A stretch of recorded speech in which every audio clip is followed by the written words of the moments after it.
What's up guys, Matt the Riff Master here. Today we're going to be finding out what actually happens when you turn your amp up to 11. And you never believe what actually happens.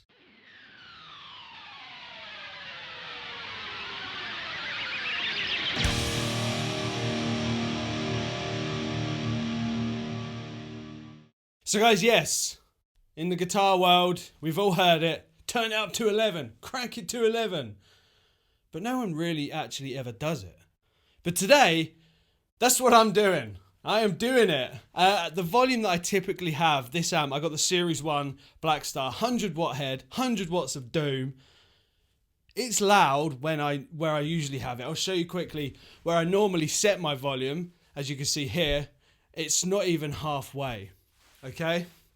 So here's what we're going to do. I'm going to turn it over halfway, just over halfway. I'm going to play it. We've got some cameras outside that are going to capture it so you can hear it because it's loud. And when I play, so the neighbours always hear it. They just have to deal with it. And then we're going to crank it all the way up to maximum volume, which I've never done. I don't know how it's going to record. I've never done it.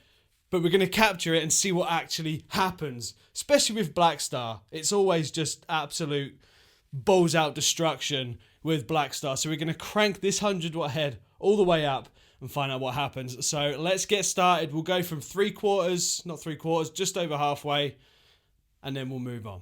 Camera's ready, let's crank it up, and let's do this.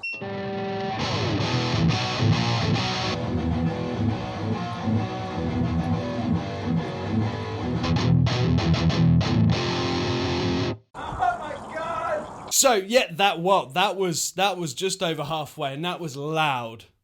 Insanely loud. It was loud outside. It was extremely loud in here, but it felt good and it sounded good. So now let's crank it all the way up. Let's do it. Let's answer that question. What happens when you actually turn your amp up to 11?